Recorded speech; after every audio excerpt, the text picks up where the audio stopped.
His check on stories we're following for you today on Robin Hood Radio. Some meetings coming up in our area.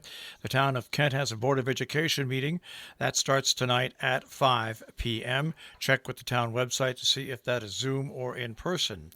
Amenia, Dover, Pauling, Unionvale seniors age 60 and over invited to the Dutchess County Office for Aging's free drive-through senior picnic, which will be held tomorrow from 11 till 1 at the Boyce Park in Wingdale. Call 866-486-2555 to reserve your pickup time. It's limited to 350 reservations, an $8 fee for those who happen to be under 60. By the way, there'll be a prescription drug disposal also available at that site. The State of Connecticut Siting Council is having a continuation of an evidentiary hearing on the cell towers in Kent. That'll be held tomorrow via Zoom beginning at 2 p.m. More information on that at the Kent website. On Thursday, in between 4 and 6:30, the Vintage Race and Sports Car Parade will happen in our tri-state region. It will not wind up in Falls Village this year due to the COVID-19 regulations. It'll leave Lime Rock around 4 o'clock and go through the tri-state region and then return to Lime Rock Park. In Cornwall, they have a conversation with Johanna Hayes. It's a Zoom call, and that will happen tomorrow at 6 p.m. More information on the Cornwall, Connecticut website. Region 1 Board of Education has a special meeting on Thursday evening at 6:30. That meeting is via Zoom. The Town of Amenia Town Board Workshop meeting will be held tomorrow. Town Hall, first floor at 7 p.m. A salute to the flag. They'll also have trail to train fence bids, request for a proposal of the grant for sidewalk to Beekman Park, supervisor, town clerk report, and public comment at that meeting. The Sharon Historical Society and Museum invites you to their 25th anniversary Sharon Treasure Sale. The online auction begins on Friday at noon and concluding on Monday, September 7th at noon. Auction items may be previewed at Sharon Historical Society and Museum, and that preview will go on through Friday, September 4th between 11 and 3. You'll pick up the items Tuesday, September 8th through Friday, September 11th between 10 and 2 at the Sharon Historical Society. The link to the auction site will be active as of Friday, September 4th at 12 noon. In West Cornwall, both the Village and West Cornwall farm markets are going to happen on the 5th.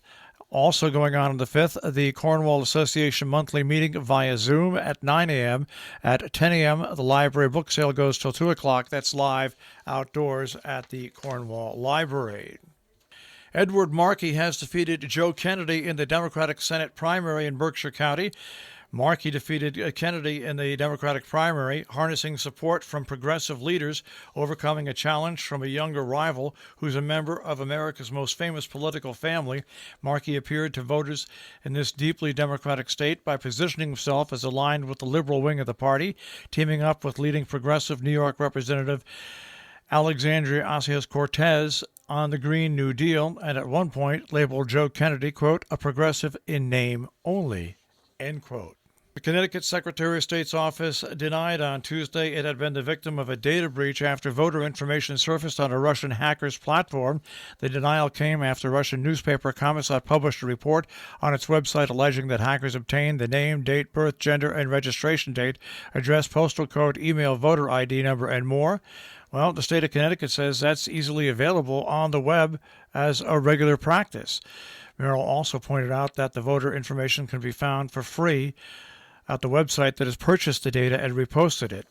2 more states were added to Connecticut, New York's, and New Jersey's COVID-19 watch list. The states of Alaska and Montana were added to the tri-state travel advisory that requires visitors from states with high rates of coronavirus to quarantine upon arrival in Connecticut, New York, and New Jersey. There are now 31 states subject to this travel quarantine directive, plus the territories of Guam, Puerto Rico, and the U.S. Virgin Islands. A task force meeting on Monday, the New York State Public High School Athletic Association has delayed the start of winter sports by 2 weeks. Although the organization is still finalizing a return-to-play guidance for fall sports season, which is expected to be released on Friday, the organization decided to delay the winter sports season until November 30th in order to give schools and sections more time to complete the fall season. Winter sports practice was originally scheduled to begin on November the 16th. A special town meeting coming up in Great Barrington on September 15th at 6 p.m. will consider a large variety of zoning bylaw changes, switching to a quarterly proper tax payment system, and several citizens' petitions. The meeting will be held in a drive-in setup at Monument Mountain Regional High School. Those zoning approvals include amending bylaws for accessory dwelling units and movable tiny houses, and changes to bylaws for multifamily housing and planned use residential development. Another would allow for the conversion of nursing homes into multifamily housing by special permit. The meeting also seeks voter approval to transfer a parcel of town-owned residential property on Grove Street to the Affordable Housing Trust. Regulations regarding swimming pools, downtown business district use requirements, and standards for mixed-use commercial development are also on the agenda.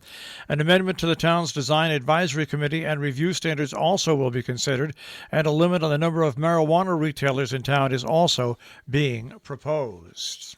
Brief is underwritten by Morgans at the Interlaken, interlakenin.com, and by Salisbury Bank, salisburybank.com.